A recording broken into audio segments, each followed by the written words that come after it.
मेरे एक बहुत अच्छे फ्रेंड हैं जिन्हें ऑप्शन ट्रेडिंग को लेकर बहुत सारी गलतफहमियां हैं। उनमें से जो सबसे बड़ी गलतफहमी उन्हें हो गई है वो ये कि मार्केट में कोई एक ऑपरेटर बैठा हुआ है जिसका काम है सिर्फ उनके स्टॉप लॉस को हिट करवाना। एक दिन मेरे पास आए और बोलते हैं कि देखो, मैं चाहे स्टॉप लॉस इधर लगाऊं चाहे स्टॉप लॉस इधर लगाऊं, वो जो ऑपरेटर बैठा हुआ है ना मार्केट में, वो मेरे स्टॉप लॉस को हिट कराने के लिए ही बैठा हुआ है। मैं कहीं भी स्टॉप लॉस लगा दूं वो हिट कराता है। तो मैंने कहा, आपको ये बात कैसे पता चली कि वो ऑपरेटर हिट कराता है? तो वो कहते हैं, मैंने यूट्यूब पर एक वीडियो देखा था, वहां पर वो बता रहे थे कि अगर आप मेरा कोर्स परचेज करोगे तो मैं आपको बताऊंगा कि ये ऑपरेटर आपके स्टॉप लॉस को हिट ना करे, इसके लिए क्या करना पड़ेगा। तो मैंने कहा, फिर आपने क्या किया? बोले, हमने उसका कोर्स परचेज कर लिया। मैं कहा, कितने रुपए का खरीदा? बोले, 2 लाख रुपए का। तो मैंने कहा, फिर तो आपको, चलो अब अच्छा हुआ कि अब आपको ऑपरेटर के बारे में सब कुछ पता चल गया। बोले, नहीं नहीं, जब से वो कोर्स लिया तब से 3 लाख का लॉस भी हो गया है। तो मैं कहा, आप एक बात बताओ, ये जो ऑपरेटर जिसे आप कह रहे हो और जो आप सोचते हो कि वो सिर्फ आपके स्टॉप लॉस को हिट कराने के लिए ही मार्केट में बैठा हुआ है, उससे कोई और काम नहीं है क्या? बोले, नहीं नहीं, उसको सिर्फ एक ही काम है, जैसे ही रिटेल ट्रेडर एंटर करता है उसके स्टॉप लॉस को हिट कराना। तो मैंने कहा, देखो, इसको थोड़ा समझने की कोशिश करते हैं।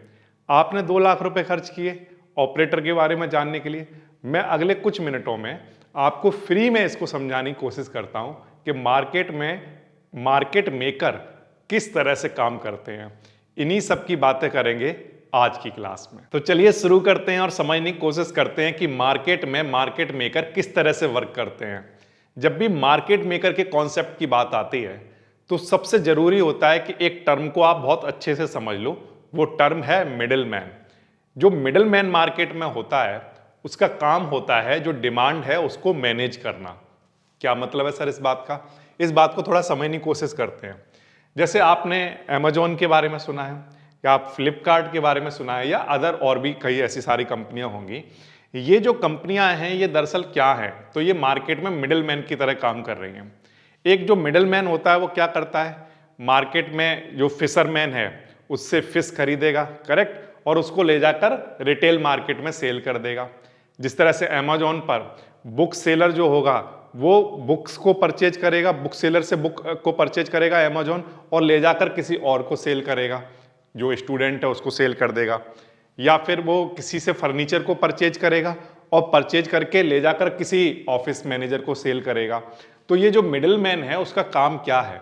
तो आंसर है, यहां पर कुछ लोग सेल करने के लिए बैठे हुए हैं, उनसे सबसे ये बाय करे, इसका ये काम है। और यहां पर कुछ लोग बाय करने के लिए बैठे हुए हैं, उनको ये सारी चीजें सेल करे, ये इसका काम है। तो मार्केट में जितने भी लोग सेल करना चाहते हैं उन सबकी इच्छाओं को फुलफिल कौन करेगा? मिडिल मैन करेगा। मार्केट में जो लोग बाय करना चाहते हैं उन सबको भी उनको भी कौन फुलफिल करेगा? तो आंसर है, मिडिल मैन ही करेगा। तो यानी कि अगर मार्केट में सप्लाई आ रही हो उसको भी ये मैनेज करेगा, डिमांड आ रही हो उसको भी ये मैनेज करेगा। तो हर चीज को मैनेज करने का काम, डिमांड को, सप्लाई को मैनेज करने का काम कौन करता है? तो आंसर है, मिडिल मैन करता है। ये बात आई आपको समझ में? अब एक मिडिल मैन का काम सिर्फ बाय करना नहीं होता है या सिर्फ सेल करना नहीं होता, वो दोनों चीजें करता है। वो डिमांड को, कई बार जब डिमांड बढ़ती है तो उसको सप्लाई भी फुल करनी है, ठीक है। अगर डिमांड घट रही है तो उसको सप्लाई को कम भी करना है, उसे हर चीज को मैनेज करके चलना है। तो अगर हम किसी भी इंडस्ट्री के बारे में सोचें तो मिडिल मैन का रोल होता है मार्केट को चलाकर रखना। इन्हीं को हम लोग क्या कहते हैं? मार्केट मेकर कहते हैं। अब मार्केट मेकर को हम लोग समझने की कोशिश करते हैं in term of stocks. Stock के टर्म में अगर आप मार्केट मेकर को समझोगे तो मार्केट मेकर क्या करता है, थोड़ा समझने की कोशिश करते हैं। मान लो कोई एक स्टॉक है, उस कंपनी का नाम है XYZ, ठीक है। मैंने माना कि वो जो स्टॉक है वो 100 रुपीज का है, ओके। अब जो मार्केट मेकर है वो क्या करेगा? तो आंसर है कि मार्केट मेकर मार्केट में उन लोगों को ढूंढेगा जो इस स्टॉक को 99.95 रुपीज में बेचने के लिए तैयार हैं। क्या करना चाहते हैं? सेल करना चाहते हैं। तो जो सेल करना चाहते हैं उनसे ये क्या करेगा? तो आंसर है, बाय करेगा, ठीक है। ये उससे क्या कर लेगा? बाय कर लेगा। कितने रुपीज में? 99.95 में, ओके। अब मार्केट में कुछ लोग ऐसे होंगे जो इस स्टॉक को क्या करना चाहते हैं, खरीदना चाहते हैं। तो ये क्या करेगा, 99.95 में इनसे लेगा और 100.05 में इनको बेच देगा। ये बात आ रही है समझ में? तो मार्केट में इन दोनों के बीच का प्राइस स्टॉक में दिखेगा। आप जब स्क्रीन पर देखते हो 100 रुपीज का कोई एक स्टॉक मिल रहा है, करेक्ट, तो जब आप उसका ऑर्डर फ्लो देखोगे तो ऑर्डर फ्लो में हमेशा आपको 99.95 दिखेगा, आपको 100.05 दिखेगा। इस तरह से दोनों प्राइस आपको दिखेंगे। अब यहां पर जो मार्केट मेकर है वो क्या कर रहा है, तो आंसर है मार्केट मेकर इस प्राइस पर खरीद भी रहा है, बेच भी रहा है। इस प्राइस पर खरीद भी रहा है, बेच भी रहा है। तो जब भी वो खरीदना चाहता है तो वो बिड लगा रहा है।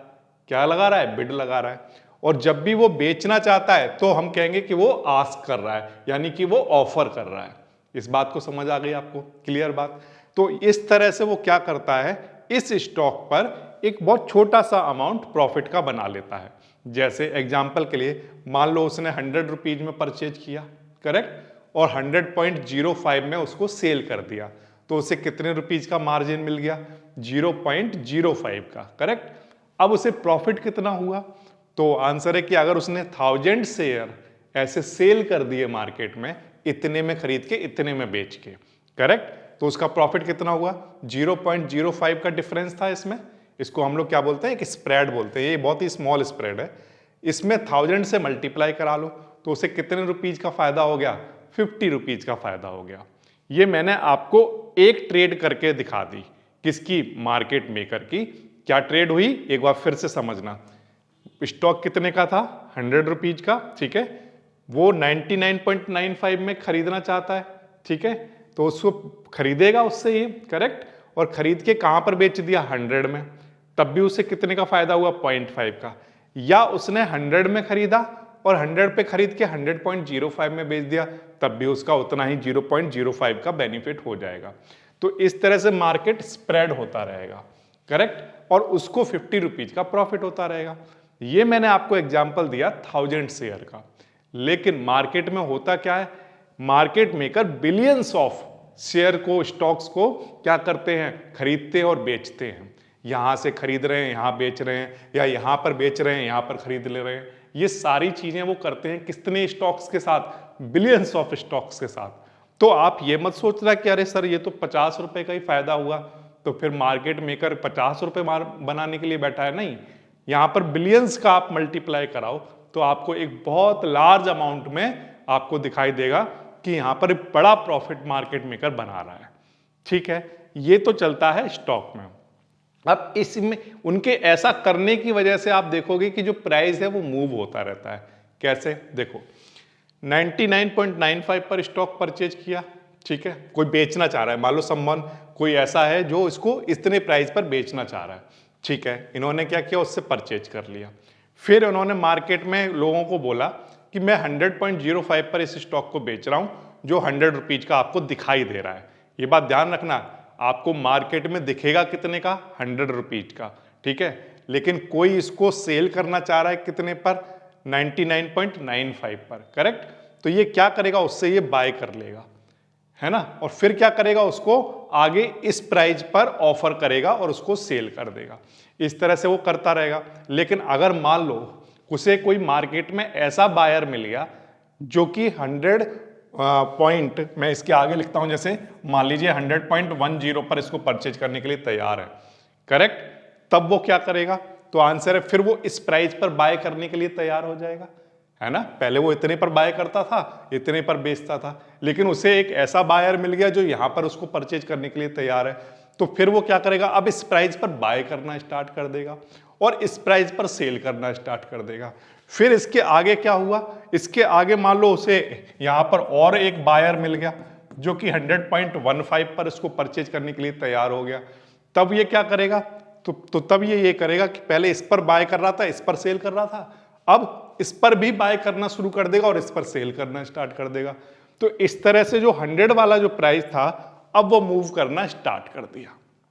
ये जो प्रोसेस है, ये प्रोसेस की वजह से ही मार्केट मूव हो रहा है। आप एक स्टॉक का प्राइस देखोगे, पहले 100 है, फिर थोड़ी देर बाद देखोगे 100.05 हो गया, फिर 100.10 हो गया, फिर 100.15 हो गया, है ना, फिर 100.20 हो गया। ये प्राइस मूवमेंट कैसे हो रहा है?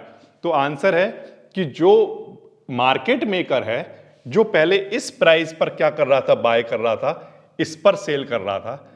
क्यों कर रहा था इस पर सेल? क्योंकि यहां पर उसे बायर मिल रहे थे, ठीक है। फिर उसके बाद अगर बायर उसे यहां मिलने लगेंगे, यहां पर सेल करेगा, यहां मिलने लगेंगे, यहां सेल करेगा, यहां मिलने लगेंगे, यहां सेल करेगा।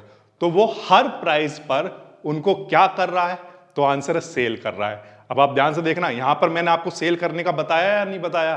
तो आंसर हाँ सर, जब आपने यहां पर परचेज किया था तो यहां सेल करना बताया था, जब यहां परचेज किया तो यहां सेल करना बताया, यहां परचेज किया तो यहां सेल करना बताया। यानी कि वो हर प्राइस पर बाय भी करता है और सेल भी करता है। तो आप पूरे स्टॉक में इधर जाओ या इधर जाओ, हर प्राइस पर वो बाय सेल कर रहा है। तो ये तो बात हो गई कि मार्केट में किस तरह से किसी स्टॉक में प्राइस में मूवमेंट आता है मार्केट मेकर की वजह से। मार्केट मेकर क्योंकि हर प्राइस पर उसको बाय भी कर रहा है, सेल भी कर रहा है, तो ये तो स्टॉक के प्राइस में मूवमेंट आया है। लेकिन अगर आप सोचो कि उसी स्टॉक का मार्केट में ऑप्शन भी तो होगा, वहां पर एक पूरी ऑप्शन चेन होगी जहां पर बहुत सारी स्ट्राइक्स होंगी। जैसे एग्जांपल के लिए मान लो कोई एक स्टॉक है 25,000 का, करेक्ट। अब उस 25,000 के स्टॉक का जब आप ऑप्शन चेन देखोगे तो वहां तो बहुत सारी स्ट्राइक्स होंगी। 25,000 एट द मनी भी होगी, 25,100, 25,200, फिर इधर जाओगे 24,800, 24,600, ऐसी बहुत सारी स्ट्राइक्स आपको देखने को मिल रही होंगी। तो जो कहानी मैंने आपको स्टॉक के एक प्राइस के लिए सुनाई है कि हर प्राइस पर वहां पर खरीदना और बेचना चल रहा है, सोचो ऑप्शन मार्केट के बारे में। ऑप्शन मार्केट में यही चीज हर स्ट्राइक पर चल रही है। वहां पर 25,000 पर अगर मान लो निफ्टी है, तो यहां पर भी आपको लाखों करोड़ों लोग, करोड़ों वहां पर मार्केट मेकर जो क्या कर रहे होंगे, बाइंग चल रही होगी और सेलिंग भी चल रही होगी। 24,900 पर भी बहुत सारी बाइंग और सेलिंग चल रही होगी। यहां पर यहां पर यहां पर पूरी ऑप्शन चेन में एक लार्ज अमाउंट में बाइंग और सेलिंग चल रही होगी, इसीलिए वहां पर मार्केट में लार्ज वॉल्यूम पर ट्रेड हो रहा होगा, करेक्ट। अब मैं आपसे ये कहता हूं कि एक स्टॉक को जो मार्केट मेकर चला रहा है वो तो सिर्फ एक ही चीज पर काम कर रहा है, एक ही प्राइस पर काम कर रहा है। सोचना है इस बारे में कि वो क्या कर रहा है, सिर्फ 100 रुपीज वाला जो स्टॉक है बस उसको थोड़ा सा इधर खरीद रहा है, बेच रहा है, इधर खरीद रहा है, बेच रहा है। वो तो सिर्फ एक ही चीज पर फोकस कर रहा है 100 रुपीज के आसपास, करेक्ट। लेकिन सोचिए आप ऑप्शन मार्केट के बारे में। ऑप्शन मार्केट में हर स्ट्राइक पर जो मार्केट मेकर है उसको यही चीज करनी है, क्योंकि ये तो स्ट्राइक्स लिखी हुई हैं, इनके क्या लिखे होंगे, तो आंसर है प्राइस भी रहे होंगे। इस ऑप्शन का प्रीमियम एग्जांपल के लिए कहता हूं, मान लो 100 रुपीज है, ठीक। तो अब इस ऑप्शन का प्रीमियम को भी बढ़ाना घटाना चल रहा होगा। कैसे चल रहा होगा? उसी तरह से जैसे मैंने आपको स्टॉक में बताया, बहुत सारी बाइंग चल रही होगी, बहुत सारी सेलिंग चल रही होगी।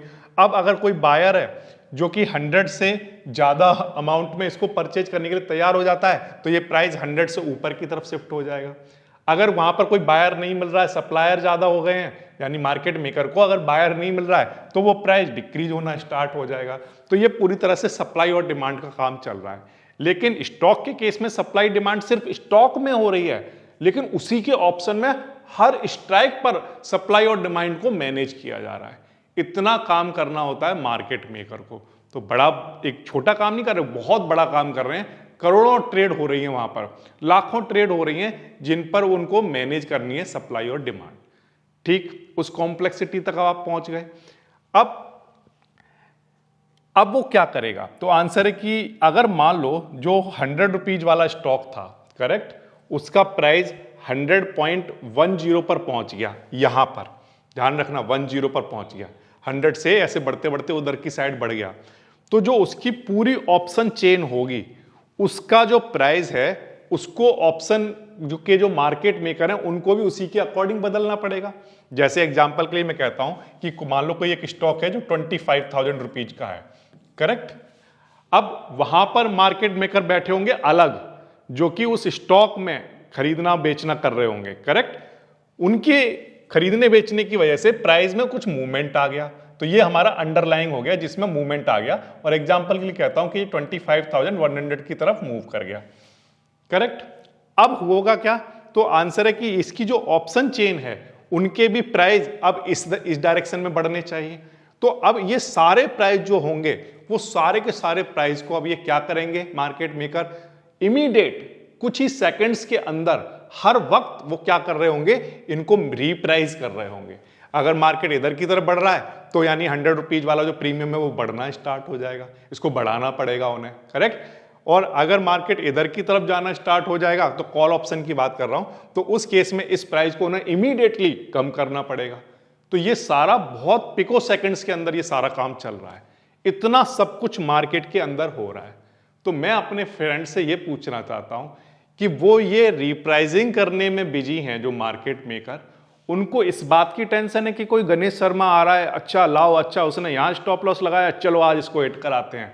नो, उनको इस बात से कोई लेना देना नहीं है कि आप मार्केट में कहां स्टॉप लॉस लगा रहे हो और कहां नहीं लगा रहे हो, उनको कोई फर्क नहीं पड़ता। उनका काम क्या है, उनका काम है मार्केट को मैनेज करना। लेकिन रिटेल ट्रेडर के साथ प्रॉब्लम कहां आती है? प्रॉब्लम तब आती है कि जब दो लोग आपस में फाइट कर रहे हैं। वो दो लोग कौन हैं? ये भी मार्केट मेकर हैं, ये भी मार्केट मेकर हैं। वो इस प्राइस पर बाय भी कर रहा है, सेल भी कर रहा है, बाय भी कर रहा है, सेल भी कर रहा है। तो ये मार्केट मेकर आपस में काम कर रहे हैं। लेकिन रिटेल ट्रेडर क्या होता है, वो उनकी फाइट के बीच में एंटर कर जाता है। वो अपना कुछ पैसा लेकर, अमाउंट लेकर इसके अंदर एंटर कर जाता है, करेक्ट। तो अब होता क्या है, अब आप इमेजिन करो एक बॉक्सिंग रिंग के बारे में, जिसमें दो लोग हैं जो आपस में फाइट कर रहे हैं, करेक्ट। अब ये जो दोनों बॉक्सर हैं, ये काफी बड़ा अमाउंट, काफी ट्रेनिंग लेकर बैठे हुए हैं। आप ऐसे अमाउंट की जगह ट्रेनिंग लेकर बैठो, इनकी ट्रेनिंग बहुत बढ़िया है। ये जानते हैं कि एक दूसरे के साथ किस तरह से प्ले करना है।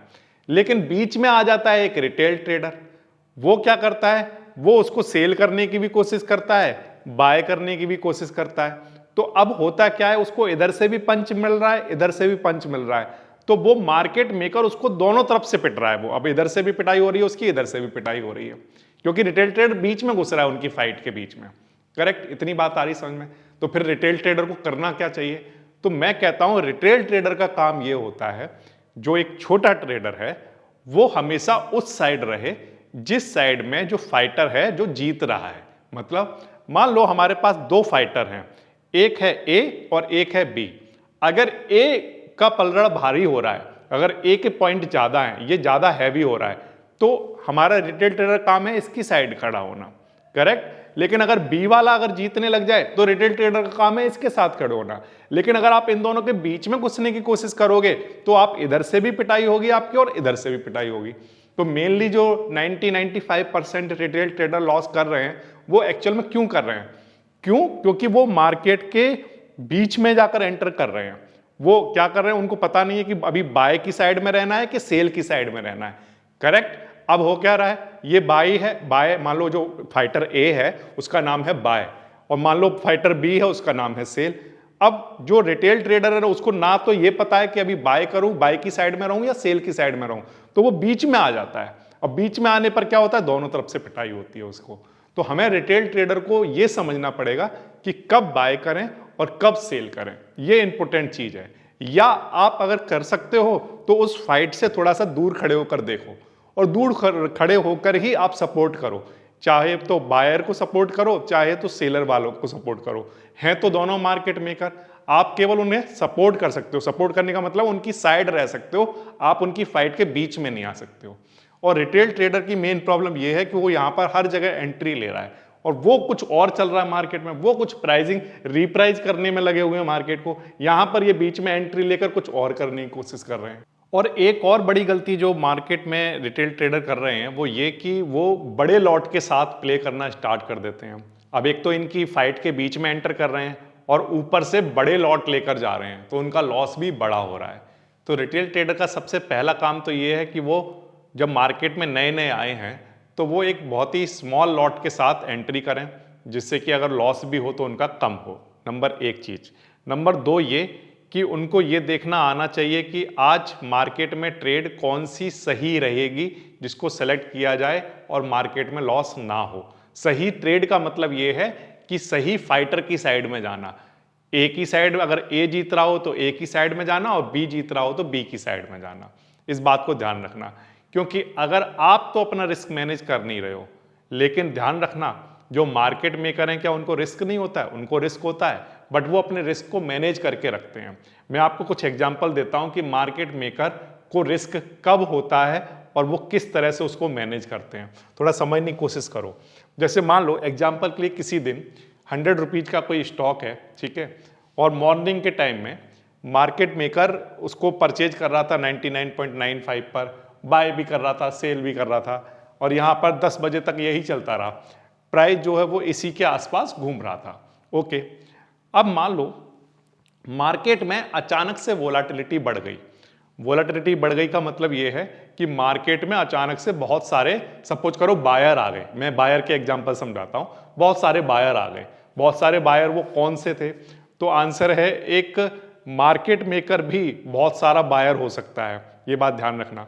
बहुत सारे रिटेलर भी मार्केट में बायर हो सकते हैं, लेकिन इन जनरली बड़े प्राइस मूवमेंट में जो रोल होता है वो इंस्टीट्यूशन, बिग प्लेयर और मार्केट मेकर का ही होता है। रिटेल ट्रेडर का जो अमाउंट है वो बहुत छोटा है, इसलिए वो बड़े मूव मार्केट में नहीं ला सकता, क्योंकि उसके लिए बड़ा अमाउंट चाहिए।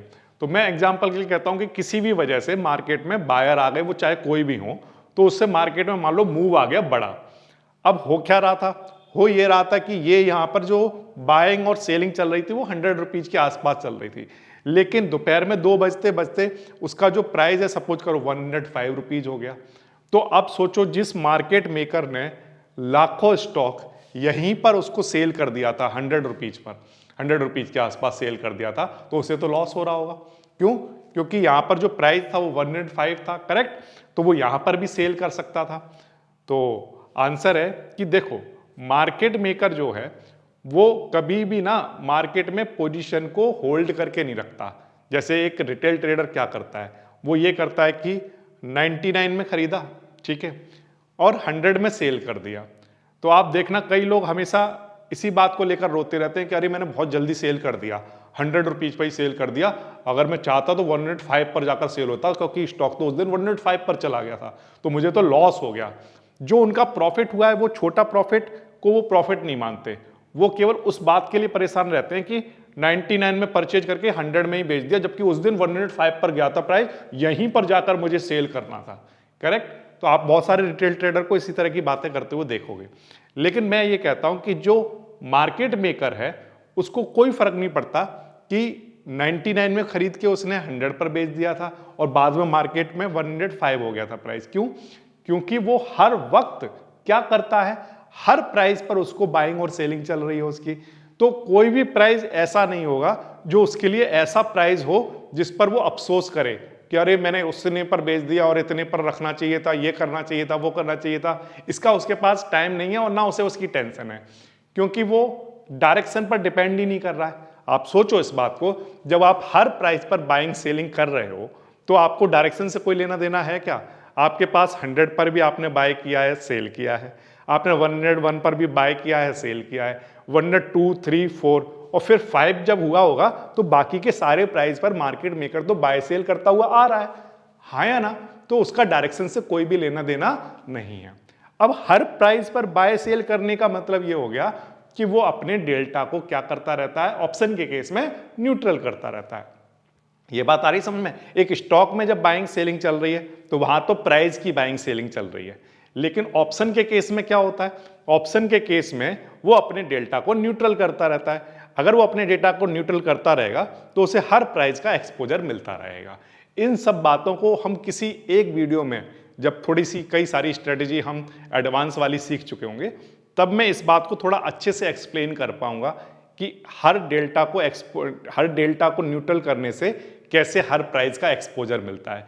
ये सारी बात एक डिटेल वीडियो में होगी, लेकिन जब एडवांस स्ट्रेटेजी आप लोग समझ चुके होंगे। लेकिन फिलहाल के लिए आप बस इतना समझ लो कि जो मार्केट मेकर है उसको डायरेक्शन से कोई लेना देना नहीं है, क्योंकि वो हर प्राइस का उसके पास एक्सपोजर है। और वो कैसे मिलता है उसको? तो आंसर है डेल्टा न्यूट्रल करके, नंबर 1 चीज। और दूसरी बात, वो कभी भी प्राइस को कभी भी बाय या सेल नहीं करता, वो हमेशा क्या करता है, वोलाटिलिटी को बाय या सेल करता है। क्या मतलब है सर इस बात का? थोड़ा समझने की कोशिश करते हैं। देखिए, मान लो मार्केट में वोलाटिलिटी की फेयर वैल्यू है 40%, ठीक है। अब जो मार्केट मेकर है वो क्या करेगा? तो आंसर है इसको 39% और 41% के बीच में बिड और आस्क रेट रखेगा, इसका स्प्रेड रखेगा। ओके, अब मान लो मार्केट में बहुत सारे बायर आ गए। क्या आ गए? बहुत सारे बायर आ गए जो कि क्या करना चाहते हैं, उस ऑप्शन को, किसी भी ऑप्शन को बाय करना चाहते हैं, चाहे वो एट द मनी हो, ओटीएम हो, आईटीएम हो, व्हाटएवर, कुछ भी हो, आप कुछ भी मान लो। ठीक है, एक ऑप्शन है जिसको बहुत सारे बायर बाय करना चाहते हैं, तो बताओ क्या बढ़ेगी? तो आंसर सर बहुत सारे बायर आ गए हैं।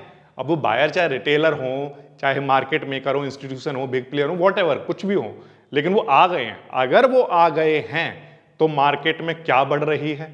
तो आंसर है डिमांड बढ़ रही है उस ऑप्शन की। तब वो क्या करेगा, जो वोलाटिलिटी 40% पर उसको जिस पर उसने बाय किया था, अब वो जो आस्क प्राइस है, जो ऑफर प्राइस है, वो वोलाटिलिटी का क्या रखेगा? 40 से 42% के बीच में। यानी कि वो 41% पर भी सेल करने की कोशिश करेगा या उसको 42% पर सेल करने की कोशिश करेगा। इस तरह से क्या बढ़ जाएगी मार्केट में? वोलाटिलिटी बढ़ जाएगी। अब इसको एक बार फिर से समझो, अगर बात समझ ना आई हो तो इसको प्राइस के टर्म में समझाता हूं, तब फिर वोलाटिलिटी से रिलेट कर पाओगे। जैसे एग्जांपल के लिए मैं कहता हूं कि मान लो कोई एक स्टॉक 100 रुपए का है, 100 रुपीज का है, करेक्ट। अब मार्केट में बहुत सारे बायर आ गए जो इस स्टॉक को परचेज करना चाहते थे, करेक्ट। तो अब मार्केट मेकर ने सोचा, अच्छा इतने सारे बिड लगे हुए हैं, कोई 100.5 में खरीदना चाहता है, कोई 101 में खरीदना चाहता है, कोई 102 में खरीदना चाहता है, बहुत सारे लोग बिड लगा रहे हैं, बहुत सारे बायर आ गए हैं, करेक्ट। तो उसके पास तो ये 100 रुपीज वाला स्टॉक है। अब वो किसको बेचेगा? 100.5 वाले को, 101 वाले को, या 102 वाले को? तो आंसर है वो 102 वाले को बेचना स्टार्ट करेगा। तो इस तरह से इसका प्राइस 100 से सीधा कितना हो गया? 102 हो गया। ये बात आई आपको समझ में? इसी तरह से मैं ये कह रहा हूं कि वो प्राइस को ना बेचकर किसको बेचते हैं? वोलाटिलिटी को बेचते हैं। मतलब जब बहुत सारे बायर आते हैं तो 40% वोलाटिलिटी थी, बहुत सारे बायर आ गए, तो अब वो वोलाटिलिटी को 42 पर बेच रहा है। तो अब वोलाटिलिटी मार्केट में कितनी हो गई? 42। 40 थी, 42 हो गई क्योंकि बायर आ गए, करेक्ट। तो अब क्या होगा? वोलाटिलिटी के बढ़ने की वजह से वोलाटिलिटी बढ़ी, तो अब वोलाटिलिटी केवल कहां पर बढ़ेगी? तो आंसर सिर्फ एटीएम पर नहीं बढ़ेगी, जो पूरी ऑप्शन चेन है उस सब के लिए रीप्राइसिंग होगी उस वोलाटिलिटी के अकॉर्डिंग। फिर से सुनो, यहां पर 40% था बिल्कुल स्टार्टिंग में, बहुत सारे बायर मार्केट में आना शुरू हुए, मार्केट मेकर ने क्या किया? उसको 40 की जगह 42 पर बेचना स्टार्ट कर दिया वोलाटिलिटी को। अब वोलाटिलिटी कितनी हो गई? 42। अब क्या होगा? जितनी भी स्ट्राइक हैं जो कि पहले जिनके प्राइस 40 वोलाटिलिटी के अकॉर्डिंग थे, अब क्योंकि वोलाटिलिटी 42 हो गई है, तो हर स्ट्राइक का जो प्राइस है वो किसके अकॉर्डिंग रीप्राइस किया जाएगा? 42% वोलाटिलिटी के अकॉर्डिंग। ये बात आई आपको समझ में? ये क्लियर हो गया? अच्छा, अब इसका उल्टा सिनारियो सोचो आप। मार्केट में जो मार्केट मेकर है वो 40% वोलाटिलिटी के साथ लेकर बैठा हुआ है चीजें, करेक्ट। अब मान लो यहां पर बहुत सारे सेलर आ गए, बहुत सारे लोग हैं जो क्या करना चाहते हैं? सेल करना चाहते हैं, ठीक है। अब अगर सेल करना चाहते हैं यानी डिमांड नहीं आ रही, तो इसका मतलब प्राइस घटेगा। प्राइस घटेगा तो ये क्या करेगा? वोलाटिलिटी को अब लोअर प्राइस पर लेकर जाएगा, वोलाटिलिटी ड्रॉप होना स्टार्ट होगी। अब उसी चीज को ये 38% या 40% पर बेचना स्टार्ट करेगा। क्यों ऐसा क्यों करेगा? उसको थोड़ा समझो। मान लो एग्जाम्पल के लिए आप एक पेन को परचेज करना चाहते हो, जैसे एग्जाम्पल के लिए, ठीक है। अब मान लो इसको पेन को बेचने वाला, सेल करने वाला सिर्फ एक ही बंदा होता, तो वो जितना प्राइस बोलता आपको वो देना पड़ता। लेकिन अगर सपोज करो यही पेन है और वहां पर बहुत सारे लोग आ गए हैं सेम पेन को बेचने के लिए, तो अब आप क्या कर रहे हो? अब आप कहोगे कि कोई मान लो बोलता है कि मैं इस पेन को 40 रुपीज में दूंगा, तो आपको, और दूसरा वाला कह रहा है मैं 39 में दूंगा। तो जब पेन सेम ही है तो आप 40 में क्यों परचेज करोगे? आप किस में परचेज करना पसंद करोगे? 39 में, क्योंकि अब आप बायर बन गए हो ना। जो मार्केट मेकर है वो क्या बन गया है? बायर बन गया है। तो अब वो क्या करेगा? 39 में परचेज करेगा। लेकिन इमीडिएटली किसी ने बोल दिया नहीं नहीं मैं तो 38 में रुपीज में ही दे दूंगा, तो अब आप उस पेन को कितने में लोगे? 38 में ले लिया। तो अब जो प्राइस 40 था वो कहां पर पहुंच गया? 38 पर पहुंच गया। ये बात आई समझ में? तो जब सेलर बहुत ज्यादा होते हैं मार्केट में तब क्या होता है? वोलाटिलिटी ड्रॉप हो जाती है, इंप्लाइड वोलाटिलिटी की वैल्यू डिक्रीज होने लगती है। और जब बायर बहुत सारे आ जाते हैं तो फिर जब, क्योंकि मार्केट मेकर तब सेलर बना हुआ होता है, क्योंकि बहुत सारे बायर आ रहे हैं, मार्केट मेकर क्या बना हुआ है? सेलर। अब वो चॉइस है उसके पास, क्योंकि बायर बहुत सारे हैं, तो वो यही पेन जो 40 रुपीज का था, कोई कह रहा है कि मैं इसको 41 में खरीदने को तैयार हूं, कोई कह रहा है मैं 42 में खरीदने को तैयार हूं, तो ये 42 वाले को सेल करेगा। बात आ रही है आपको समझ में? तो इस तरह से वोलेटिलिटी बढ़ रही है। तो मार्केट मेकर दोनों तरह के रोल निभा रहा है, कभी तो वो सेलर बन जा रहा है, कभी वो बायर बन जा रहा है। जब वो बायर बनता है तो वोलेटिलिटी को ड्रॉप कराता है, और जब वो सेलर बन रहा है तो वो क्या हो रहा है, वोलेटिलिटी को राइज करा रहा है। इतनी बात आगे समझ में? तो वो बेसिकली वोलेटिलिटी को ट्रेड कर रहा है, ना कि प्राइस को ट्रेड कर रहा है। अब एक लास्ट एग्जांपल मैं आपको देता हूं मार्केट मेकर का। आप मार्केट मेकर को एक शॉप की तरह मान के चलो, वोलेटिलिटी की दुकान है उसके पास, एक शॉप है, ठीक है। वो एक शॉप ऐसी शॉप है जिसमें आप कुछ भी लेकर आइए उसको वो बाय करेगा, कुछ भी, करेक्ट। आप कुछ भी लेकर आइए उसको, आप कुछ भी खरीदने जाइए तो वो उसको सेल भी करेगा। एक ऐसी शॉप के बारे में इमेजिन करिए जिसमें आप कुछ भी बाय करना चाहते हैं सब मिलेगा, आप कुछ भी सेल करना चाहते हैं सब खरीद लेगा। ऐसी वो शॉप है, ठीक है।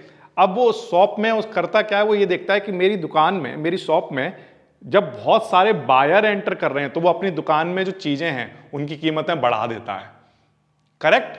और अगर उससे लगता है कि बहुत सारे लोग बेचने आ रहे हैं तो वो कहता है कि नहीं नहीं, मैं इसको, अब बहुत सारे लोग सेल कर रहे हो, बहुत सारी चीजें सेल कर रहे हो, अब तो मैं इसे सस्ते में खरीदूंगा।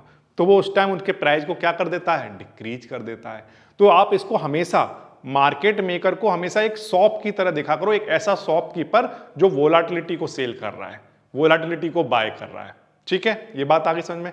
और वो हमेशा अपने रिस्क को मैनेज करके रखता है with the help of dynamic hedging. Dynamic hedging क्या मतलब हो गया कि वो अपने डेल्टा को न्यूट्रल करता रहता है।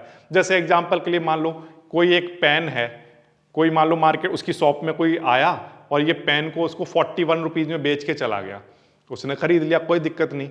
अब लेकिन उसे लगा कि नहीं नहीं ये तो महंगा है, 41 में था और मैंने इसको 40 रुपीज में, मुझे 40 रुपीज में इसको खरीदना चाहिए था, मुझे तो कोई 41 में बेच के चला गया। मार्केट मेकर को मान लो ऐसा लगा, तो फिर जैसे ही अगला बायर आएगा वो उसको 42 में बेच देगा। तो वो उस बायर को प्राइस कितना बताएगा, 42 का बताएगा। तो वो हमेशा क्या करेगा, अपना न्यूट्रल कर लेगा। अगर कभी भी उसका प्राइस उसको लगता है कि उसने ज़्यादा में परचेज कर लिया, उसे न्यूट्रल करेगा, जीरो पर लेकर आएगा, फिर नया ट्रेड इनिशिएट करेगा। अगर कभी उससे लगता है कि मैंने उसे कम में सेल कर दिया है तो उसे ज़्यादा में सेल करेगा। वो अपनी पोजीशन को न्यूट्रल करके रखेगा, अपने रिस्क को हमेशा मैनेज करके रखेगा, जब भी रिस्क आएगा तब, अदरवाइज तो वो जनरली वो प्रॉफिट में ही रहेगा। तो वो तो पूरा प्रॉपर रिस्क मैनेज करके रख रहा है। लेकिन रिटेल ट्रेडर अपना रिस्क मैनेज कितना कर रहा है, वो सिर्फ एक स्टॉप लॉस के बारे में बात कर रहा है, जिसको उसे पता भी नहीं है कि उसने सही जगह लगाया भी है या नहीं। ओके, चलो ठीक है सर, आपकी बात हमने मान ली कि सब कुछ मार्केट मेकर के कंट्रोल में है, चलो आपकी बात मान ली। लेकिन सवाल ये है कि सर जो रिटेल ट्रेडर है वो अब करे क्या? तो आंसर है कि रिटेल ट्रेडर का काम है कि वो ये जानने की कोशिश करे कि मार्केट मेकर किधर जाने की कोशिश कर रहा है, मार्केट मेकर प्राइस को किधर ले जाने की कोशिश कर रहा है। वो सर कैसे पता करें? तो आंसर है उसके लिए आपको जो हेल्प करेगी वो है ऑप्शन चेन। ऑप्शन चेन में एक वेरी इंपॉर्टेंट वाला डेटा होता है जिसका नाम है मैक्स पेन, ठीक है। मैक्स पेन होता क्या है उसको थोड़ा पहले समझने की कोशिश करो। Max pain is the price level at which the largest number of option buyer lose and the most money at expire and therefore the option seller make most of the money। अब एक बात को थोड़ा सा ध्यान से समझने की कोशिश करना, जो मार्केट में जो सेलर होते हैं, ठीक है, मार्केट मेकर ही होते हैं वो, जो मार्केट में ऑप्शन सेलर होते हैं जो लार्ज अमाउंट में सेल कर रहे हैं, वो दरअसल कौन लोग होते हैं? तो आंसर है वही मार्केट मेकर हैं, बड़े बिग प्लेयर हैं या इंस्टीट्यूशन है। क्यों ऐसा सर आप किस बात से कह रहे हो, ऐसा क्यों कह रहे हो कि वो बड़े प्लेयर ही हैं ऑप्शन सेलर? तो आपको ये बात तो पता होगी कि जो ऑप्शन सेलिंग में जो अमाउंट रिक्वायर्ड होता है वो लार्ज अमाउंट रिक्वायर्ड होता है। अब मान लो मेरे जैसा कोई बंदा वो मार्केट में कुछ 50,000 1 लाख रुपए लेकर चला गया तो वहां से सेलिंग तो कर नहीं सकता, और मैं कहता हूं चलो मान लो मैं 5-6 लाख रुपए लेकर भी चला गया तो वहां पर 1 या 2 लॉट सेल कर दूंगा, तो मैं मार्केट की रिक्वायरमेंट को तो फुलफिल कर नहीं दूंगा, क्योंकि 1-2 लॉट थोड़ा वहां पर चाहिए नहीं, लोगों को तो लाखों करोड़ों लॉट चाहिए। तो उसके लिए क्या चाहिए होगा? एक बड़ा अमाउंट चाहिए होगा। कितना बड़ा? तो आंसर है इतना बड़ा कि लाखों ऑप्शन जो बाय करना चाह रहा है उनको लाखों ऑप्शन सेल किए जा सकें, मिलियंस ऑफ ऑप्शन सेल किए जा सकें।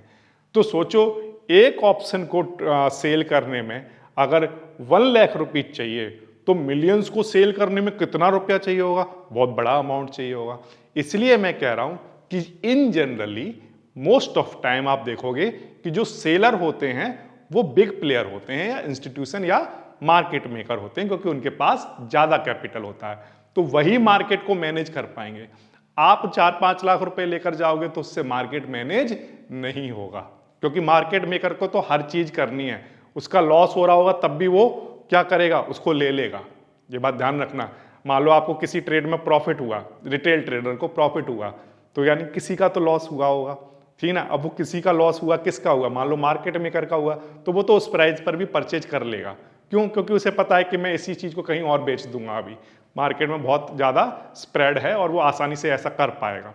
लेकिन रिटेल ट्रेडर जो है वो छोटे अमाउंट से ऐसा नहीं कर पाएगा कि मार्केट को मूव करा दे, मार्केट को मैनेज कर ले। इसीलिए मैंने यहां पर ये लिख दिया है कि जो ऑप्शन सेलर होते हैं वो बिग प्लेयर होते हैं, ठीक है। इतनी बात तो आ गई समझ में। अब सवाल है कि जो बिग प्लेयर हैं या इंस्टीट्यूशन है या जो मार्केट मेकर हैं वो चाहते क्या हैं। तो आंसर, मार्केट मेकर ऑप्शन वाले की बात कर रहा हूं मैं, अब स्टॉक की नहीं। ऑप्शन जो की जो दुनिया है उसमें जो मार्केट मेकर है वो हमेशा ये चाहता है कि जो ऑप्शन का प्राइस है जो वो एक ही जगह पर घूमता रहे, उसी जगह पर स्टेबल रहे, ना बहुत ज़्यादा इधर मूव करे ना बहुत ज़्यादा इधर मूव करे। क्योंकि वो सेलर है तो वो चाहता है कि सारे जो ऑप्शन हैं वो वर्थलेस एक्सपायर हो जाएं, इधर वाले भी सारे वर्थलेस एक्सपायर हो जाएं, इधर वाले भी सारे वर्थलेस एक्सपायर हो जाएं, उनकी सबकी टाइम वैल्यू 0 हो जाए, तभी उसको प्रॉफिट होगा। ये बात क्लियर है आपको, हमने पिछली क्लासों में डिस्कस भी किया है इसको। लेकिन जो ऑप्शन बायर है वो क्या चाहता है, वो ये चाहता है कि मार्केट में बड़े मूव आए। जो कॉल ऑप्शन वाला है वो चाहता है कि इधर की तरफ बहुत बड़ा मूव आ जाए, या जो पुट ऑप्शन बाय करके बैठा है वो चाहता है इधर की तरफ बड़ा मूव आए, जबकि सेलर कह रहा है कि नहीं नहीं यहीं पर रुका रहे मार्केट। तो अब आप मुझे एक बात बताओ, आप मान लो एक ऑप्शन बायर हो और मान लो मैं एक ऑप्शन सेलर हूं, करेक्ट। तो अब आप बताओ कि मार्केट में मार्केट यहां रहे, यहीं पर रहे, ये आप डिसाइड कर सकते हो या मार्केट मेकर डिसाइड कर सकता है, या मैं कहूं सेलर डिसाइड कर सकता है। तो आंसर है सर देखो, सेलर के पास तो बहुत ज्यादा कैपिटल है, तो वो मार्केट को अगर बायर इधर ले जाने की कोशिश भी करेगा तो जब चाहे सेलर या मार्केट मेकर वो उसको खींचकर एक पॉइंट पर ला सकता है वापस, जिससे कि एक्सपायरी वाले दिन बाकी सब कुछ क्या हो जाए, वर्थलेस एक्सपायर हो जाए। तो ऐसा कौन कर सकता है, तो आंसर मार्केट मेकर कर सकता है, सेलर कर सकता है। ये बात आ रही है समझ में। तो होता यही है ऑप्शन ट्रेडिंग की दुनिया में, क्या होता है, बायर जो होते हैं वो मार्केट को ऊपर ले जाने की कोशिश कर रहा है या इस साइड में ले जाने की कोशिश कर रहा है, बहुत सारा पैसा लगा रहा है, रिटेल ट्रेडर भी उसमें इंक्लूड है, बहुत सारा पैसा लगाकर मार्केट को इधर ले जाने की कोशिश कर रहा है। लेकिन जो सेलर है, जो मार्केट मेकर है, वो क्या करेगा, एक्सपायरी वाला दिन जब आएगा तो वो सारा जो मूवमेंट वो लेकर आया था उसको एक पॉइंट पर लाने की कोशिश करेगा। क्यों? जिससे कि ये सारे ऑप्शंस क्या हो जाएं, वर्थलेस एक्सपायर हो जाएं और से प्रॉफिट हो जाए। अब वो जिस पॉइंट पर लाने की कोशिश कर रहा है उस पॉइंट पर सारे बायर को लॉस होगा और सारे सेलर को क्या होगा, उसमें प्रॉफिट होना स्टार्ट होगा। तो ये जो पॉइंट है जहां पर वो मार्केट को एक्सपायरी वाले दिन लाने की कोशिश करते हैं सारे सेलर मार्केट मेकर, उस पॉइंट का नाम क्या होता है, मैक्स पेन। मैक्स पेन वो जगह होती है जहां पर सारे बायर हारेंगे और सारे सेलर जीतने की कोशिश करेंगे। ये बात आ रही है आपको समझ में। अब सवाल है कि मैक्स पेन जो है वो उसकी कैलकुलेशन कैसे की जाती है। तो आंसर है कि मैक्स पेन की कैलकुलेशन वैसे तो हमें करने की जरूरत नहीं है, क्योंकि वो हमें ऑप्शन चेन में डायरेक्टली वैल्यू दिखा देता है कि मैक्स पेन कहां पर है। मैक्स पेन क्लियर हो गया ना आपको, जहां पर एक्सपायरी का दिन जब पास आएगा तो मार्केट एक्सपायरी से पहले चाहे इधर गया हो चाहे इधर गया हो, करेक्ट। लेकिन जो मार्केट मेकर है वो उसे एक पॉइंट पर लाने की कोशिश करेगा। वो पॉइंट कौन सा होगा, उसे कैलकुलेट कैसे करेंगे, इसको थोड़ा सा अगर हम समझ लें तो आपको ये फील आ जाएगी कि एक्चुअल में मार्केट में चल क्या रहा होगा। ठीक है, तो चलो जी थोड़ा समझने की कोशिश करते हैं। तो अगर आपको मान लो मैक्स पेन कैलकुलेट करना है तो आपको कैलकुलेट करना होगा कि सबसे ज्यादा लॉस कौन सी स्ट्राइक पर होगा। वो कैसे कैलकुलेट करेंगे, उसके लिए आपको एक फॉर्मूला यूज करना होगा।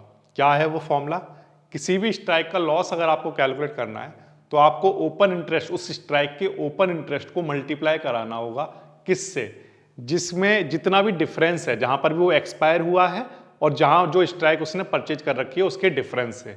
क्या मतलब है सर इस बात का, थोड़ा समझते हैं। जैसे मान लो हमारा एग्जाम्पल हम ले लेते हैं निफ्टी का। निफ्टी के ये 3 स्ट्राइक हैं। अब निफ्टी इन तीनों स्ट्राइक में से किसी भी जगह एक्सपायर हो सकता है, लेकिन क्या हम पहले से प्रेडिक्ट कर सकते हैं कि निफ्टी कहाँ एक्सपायर होने के चांस रखता है, क्या कहाँ एक्सपायर होने के चांस ज़्यादा हैं? तो आंसर है हाँ, हम मैक्स पेन की हेल्प से हम ये पहले से प्रेडिक्ट कर सकते हैं एक्सपायरी वाले दिन निफ्टी कहाँ रहा होगा। तो वो कैसे करेंगे? तो उसके लिए हमने क्या किया, एक ऑप्शन चेन ओपन कर ली। अब उस ऑप्शन चेन में 24,800 वाला जो स्ट्राइक है उसके कॉल का ओपन इंटरेस्ट है 10,000, यानी 10,000 लोगों ने ये कॉल बाय किया है, और पुट का है 6,000, यानी 6,000 ने पुट बाय किया है। ठीक है। सिमिलरली 25,000 का ओपन इंटरेस्ट ये और ये है कॉल और पुट के लिए, और 25,200 के लिए 8,000 और 12,000 कॉल और पुट का ओपन इंटरेस्ट है। नाउ अब हमें लॉस कैलकुलेट करना है। अब लॉस कैलकुलेट करने के लिए 3 सिचुएशन हो सकती हैं। कौन कौन सी? पहला तो ये हो सकता है कि निफ्टी 24,800 पर एक्सपायर हो जाए, यहां पर एक्सपायर हो जाए। अगर मान लो निफ्टी यहां पर एक्सपायर हुआ तो आपको सिर्फ ये देखना है कि किस किस का लॉस होगा, आपको ये नहीं देखना कि किसका कितना प्रॉफिट होगा, सिर्फ ये देखो लॉस किस किस का होगा। तो सोचो, जिसने 25,000 की कॉल परचेज कर रखी होगी उसे प्रॉफिट तब होता जब मार्केट ऊपर की तरफ जाता, करेक्ट। लेकिन मार्केट तो यहां एक्सपायर हो गया है, यानी कि इसे लॉस होगा। बात आ गई समझ में? और 25,200 पर जिसने परचेज किया था और एक्सपायरी वाले दिन अगर मार्केट यहां पर है तो उससे तो नीचे है, इससे नीचे है, इसको प्रॉफिट तो तब होता ना जब ये ऊपर जाता, लेकिन ऊपर ना जाकर ये तो नीचे है एक्सपायरी वाले दिन, तो यानी कि इसको भी लॉस होगा, करेक्ट। तो कॉल वाले को लॉस तब होगा जब एक्सपायरी वाली जो स्ट्राइक है वो उससे नीचे होगी, करेक्ट। अब पुट वाले के बारे में सोचो, पुट वाले को लॉस कब होगा? तो आंसर है जब भी कोई पुट परचेज करता है तो उसे लॉस तब होता है जब जो उसकी स्ट्राइक है जहां पर उसने परचेज किया है उससे ऊपर ऑप्शन एक्सपायर हो जाए, करेक्ट। तो अब यहां पर 24,800 पर अगर मान लो निफ्टी एक्सपायर हो जाता है तो इसको लॉस होगा, करेक्ट। या यहां पर बल्कि मुझे लिख देना चाहिए जो कॉल ऑप्शन वाला है इतने लोगों को ये लॉस होगा, 25,000 वालों को लॉस होगा, 25,200 वालों को भी लॉस होगा। अब मैं आपसे पूछता हूं कि पुट वालों के बारे में बताओ आप, पुट वालों के बारे में किस किस को लॉस होगा? तो आंसर है यहां पर अगर एक्सपायर हुआ है तो इससे ऊपर वाली जितनी भी स्ट्राइक जिन्होंने पुट परचेज की होंगी उनको तो प्रॉफिट हो रहा होगा। 25,200 जिसने पुट बेची होगी और मार्केट यहां एक्सपायर हो रहा है तो इसको भी प्रॉफिट हुआ होगा, इसको भी प्रॉफिट हुआ होगा, तो इनमें से किसी को भी लॉस नहीं हुआ, ठीक। अच्छा, तो अब सवाल है कि इतने लोगों को लॉस हुआ, तो अब इतने लोगों को जो लॉस हो रहा है वो कितना टोटल लॉस बनेगा, कितने नंबर ऑफ लॉस बनेंगे? तो उसको निकालने के लिए आपको क्या करना है, आपको 25,000 वाला में से इसको माइनस करा दो। ये कितनी दूर है इससे? तो आंसर 200 दूर है, तो 200 का मल्टीप्लाई करा दो 14,000 से, ठीक है। तो ये बन गया open interest multiply by the difference between these two strike. एक वो स्ट्राइक जहां पर उसने परचेज किया है और एक वो स्ट्राइक जहां पर वो एक्सपायर हुआ है, इनके बीच का जो डिफरेंस है वो मल्टीप्लाई करा दिया जाएगा इसके ओपन इंटरेस्ट से, ठीक है। अब इसका लॉस कैसे निकालेंगे? यहां पर जो लोग हैं उनका लॉस कैसे निकालोगे? तो आंसर है कि देखो यहां पर ये स्ट्राइक इससे कितनी दूर है, तो आंसर 400 दूर है, तो 400 मल्टीप्लाई बाय क्या, 8,000 जो भी ओपन इंटरेस्ट है वो यहां पर मल्टीप्लाई करा लो। अब जब आप इसको सॉल्व करोगे तो आपका आंसर आ गया 60 लाख, तो यहां पर 60 लाख का लॉस होगा, करेक्ट। नाउ अब इसके बाद नेक्स्ट मान लो हो सकता है कि निफ्टी यहां पर एक्सपायर हो जाए, कहां पर, 25,000 पर। अब सोचो अगर निफ्टी 25,000 पर एक्सपायर हुई तो कॉल ऑप्शन में किस किस को लॉस होगा और किस किस को प्रॉफिट होगा? तो आंसर है हमेशा लॉस, कॉल में लॉस तभी होता है जब वहां से नीचे एक्सपायर होता है ना। जो स्ट्राइक पर हमने परचेज किया उससे नीचे अगर निफ्टी एक्सपायर होगी तो वहीं पर लॉस होगा। तो यहां पर अगर यहां एक्सपायर हो रही है तो लॉस सिर्फ इसको होगा क्योंकि इसके नीचे एक्सपायर हुआ है, ठीक है। तो इसका लॉस होने वाला है ये। अच्छा, पुट ऑप्शन में क्या होगा? पुट ऑप्शन के केस में हमेशा लॉस तब होता है जब जहां हमने परचेज किया था उससे ऊपर एक्सपायर हो जाए। तो अब इनमें से पुट ऑप्शन में जो लॉस होगा वो किसको होगा? तो आंसर इसके ऊपर एक्सपायर हो गया ना, तो ये वाले जो जितने भी पुट वाले होंगे इनका क्या हो जाएगा, लॉस हो जाएगा, करेक्ट। तो यहां पर भी लॉस देखने को मिल रहा है। अब ये लॉस कैलकुलेट करो कि एक्चुअल में मैक्स लॉट जो लॉस है वो है कितना। तो कैसे करोगे? देखो इस वाले का लॉस कैसे कैलकुलेट करोगे? तो आंसर है ये जितना दूर है, कितना दूर है, या मेरे को इन दोनों में डिफरेंस कितना है, तो आंसर है 200 का, और इनका जो ओपन इंटरेस्ट है वो कितना है 8000, तो क्या लिखोगे 8000 इंटू 200, ठीक है। फिर इसकी बात करो, ये जो पुट ऑप्शन वाले हैं इनका ये कितनी दूर है इससे, तो आंसर 200 दूर है, और इनका ओपन इंटरेस्ट कितना था 6000, तो 200 इंटू 6000 करा दो, ये यहाँ पर पुट ऑप्शन वालों का लॉस हो रहा होगा। तो इस तरह से टोटल कितनी जगह पर लॉस होगा, या मेरे को कितना लॉस होने के चांस होंगे, तो आंसर 28 लाख इतना लॉस होगा। ओके, अब इसके बाद नेक्स्ट सिनारियो में क्या बनेगा, हमने माना कि निफ्टी यहाँ पर एक्सपायर हुआ, करेक्ट।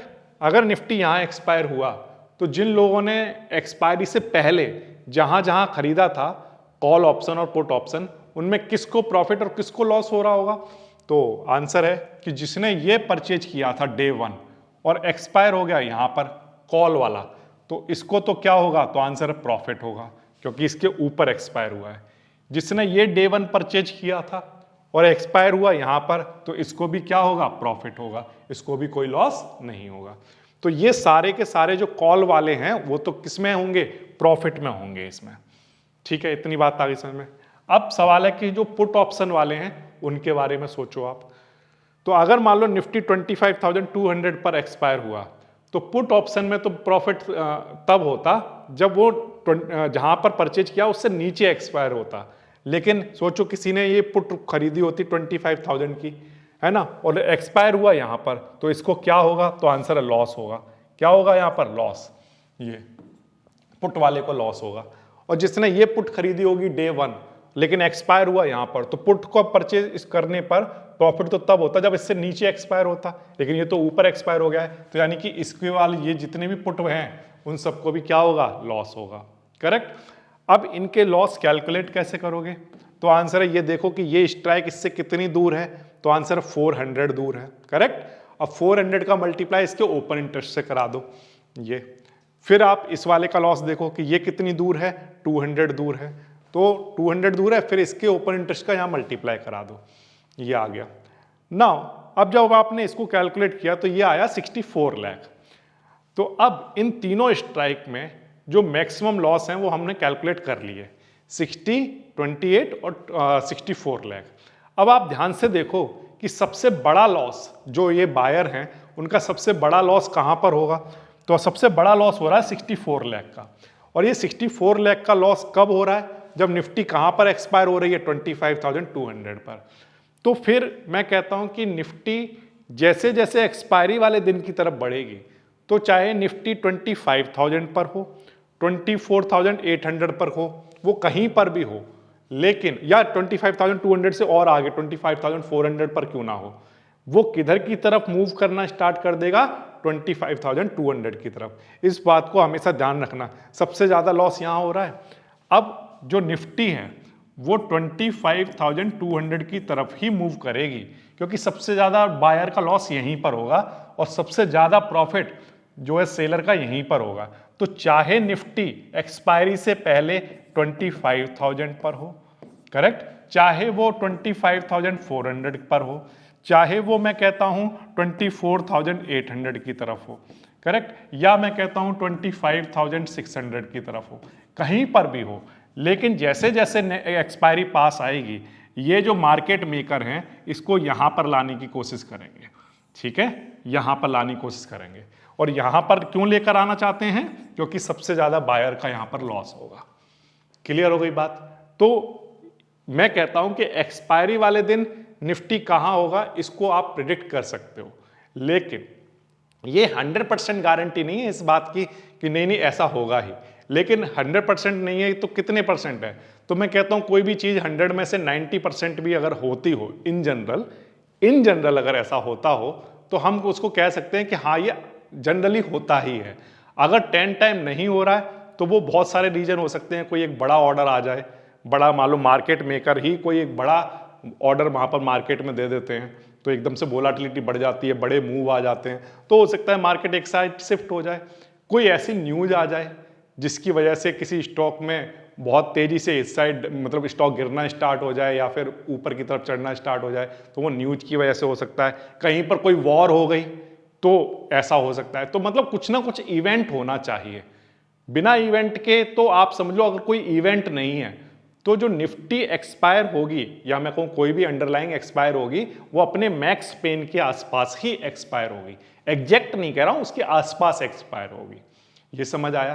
तो जो रिटेल ट्रेडर है जो कि उनके मार्केट मेकर के बीच में एंट्री करने की कोशिश करता है, मैं कहता हूं क्यों एंट्री कर रहे हो, आप दूर खड़े हो जाओ और बस केवल ये देखो कि मैक्स पेन कहां पर है।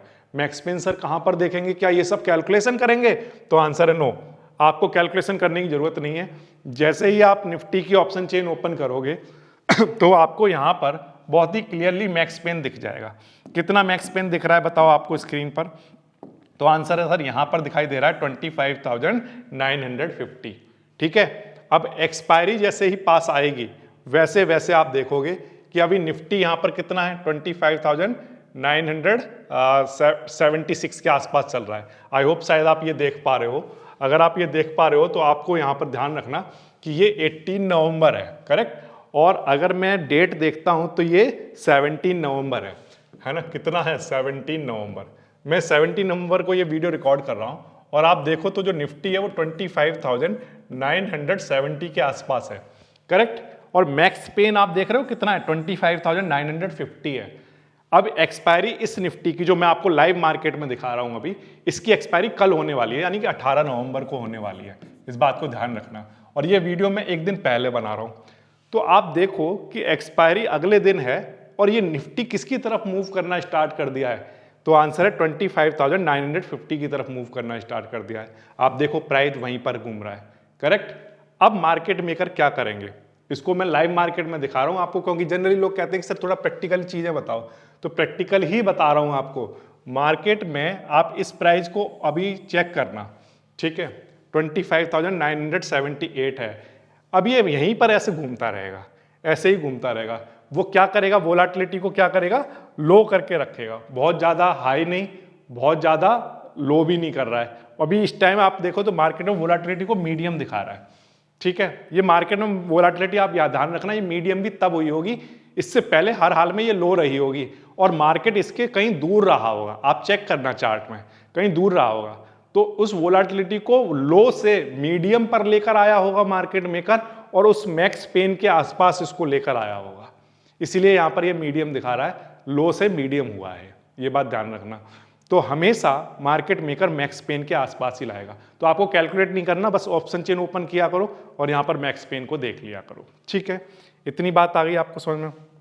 तो ये तो बातें हो गई किसकी, ये तो बातें हो गई कि मैक्स पेन देखकर एक रिटेल ट्रेडर किस तरह से एक्सपायरी वाले दिन आइडिया लगा सकता है कि निफ्टी किधर जा रहा होगा। तो सर क्या इसके अलावा कोई और तरीका है जिससे हम जान जाएं कि वो जो दो फाइटर हैं वो मार्केट को किधर लेकर जा रहे होंगे? तो आंसर है तरीके तो बहुत सारे हैं, लेकिन आपको एक एक करके हर मेथड को इन डेप्थ समझना पड़ेगा, सीखना पड़ेगा। जैसे आज आपने देखा कि मैक्स पेन की हेल्प से किस तरह से आप ये देख सकते हो कि मार्केट मेकर मार्केट को किधर लेकर जा रहा है, ठीक है। तो वो जिधर लेकर जा रहा है आप भी उधर ही की तरफ चलना स्टार्ट कर दो, करेक्ट। इसके अलावा अक्सर और कौन से मेथड हैं?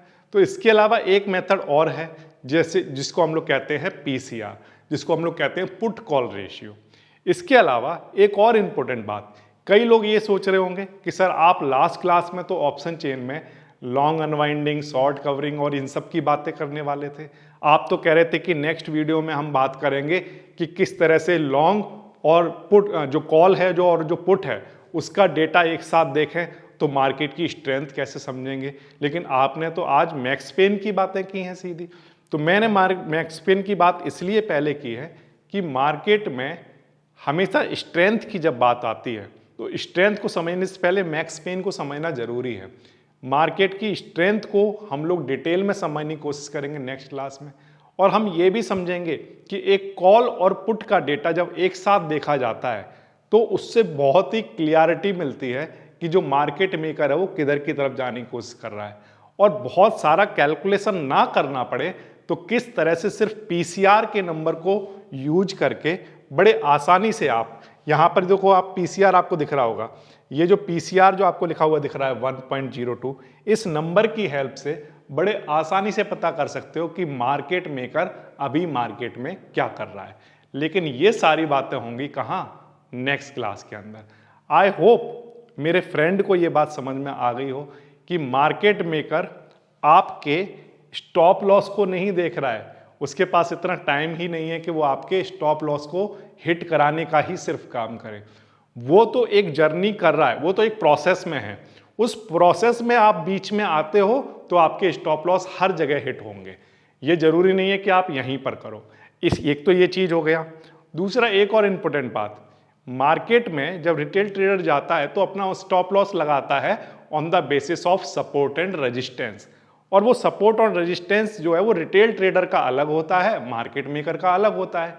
तो नेक्स्ट क्लास के अंदर हम ये भी डिटेल में जानने की कोशिश करेंगे कि मार्केट मेकर का सपोर्ट और रेजिस्टेंस कहाँ होता है, जबकि रिटेल ट्रेडर जो कि स्टॉप लॉस लगा रहा है रिटेल ट्रेडर को जो ऑप्शन चेन दिखाई जा रही है उसके बेसिस पर। तो हम दोनों को बिल्कुल डिफ्रेंशिएट करने की कोशिश करेंगे और समझेंगे कि मल्टी स्ट्राइक जो ओपन इंटरेस्ट होता है वो क्या होता है। आई होप आपको ये वीडियो समझ आई हो, पसंद आई हो और ये हेल्पफुल भी रही हो। अगर ये वीडियो हेल्पफुल हो तो सिर्फ इतनी रिक्वेस्ट करूंगा कि इसको शेयर जरूर करना, क्योंकि अगर वीडियो को अगर आप शेयर करते हो तो लगता है कि हाँ मैं अपनी बात लोगों तक पहुंचा पा रहा हूं। मैं मिलता हूं आपसे नेक्स्ट वीडियो में। Thank you.